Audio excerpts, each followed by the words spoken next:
नमस्कार, news for India में आपका स्वागत है। आपके साथ मैं हूं देवश्री भट्टाचार्य गोस्वामी।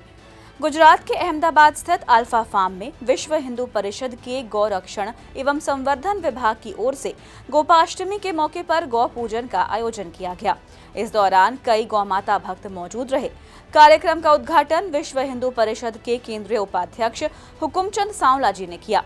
कार्यक्रम में सांवला जी व कई अन्य गणमान्य लोग मौजूद रहे। सभी ने गोमाता की पूजा व आरती की, साथ ही उन्हें मिठाई खिलाई।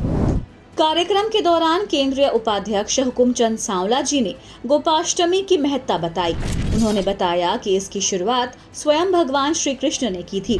ये पर्व गो भक्तों की विजय का पर्व है। आप भी सुनिए उन्होंने क्या कुछ कहा। सबसे पहले गौ का पूजन होता है और गाय माता का पूजन के बाद उसका महत्व क्या था, ये कहाँ से प्रारंभ हुआ है।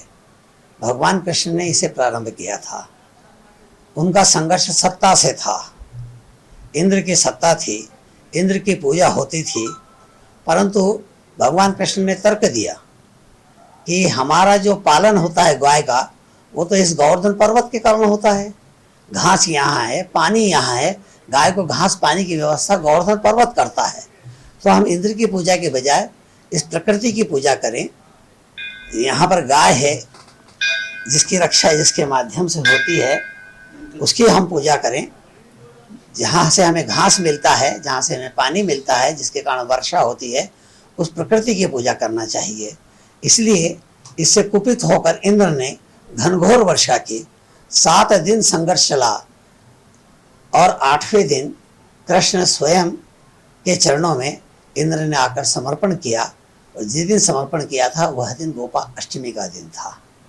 इसलिए ये गौ भक्तों की विजय का पर्व है, गाय की विजय का पर्व है और इसे फिर से समाज में प्रस्थापित करना है। इसलिए ये गोपाष्टमी का पर्व सारे देश में मनाया जा रहा है। वहीं इसके बाद सभा को संबोधित करते हुए हुकुमचंद सांवला जी ने कहा कि भारत की संस्कृति उत्सव की है। समाज की गतिशीलता बनी रहे, इसके लिए उत्सव मनाए जाते हैं। इस दौरान वहां मौजूद भक्तों ने विश्व का कल्याण हो के नारे भी लगाए। संस्कृति उत्सव की संस्कृति है, पर्वों की संस्कृति है, त्योहारों की संस्कृति है और इसलिए समाज की गतिशीलता को बनाए रखने के लिए नवजीवन प्राप्त होता रहे, नवजीवन का भाव निर्माण होता रहे, इसलिए उत्सव और पर्व मनाए जाते हैं। उत्सव उत्साह प्रदान करता है, आनंद प्रदान करता है, प्रेम प्रदान करता है और परमेश्वर को प्राप्त करने का सरलतम मार्ग है तो वह प्रेम का ही मार्ग है, जिसे हम परमेश्वर को प्राप्त करते हैं। Bureau report, news for India.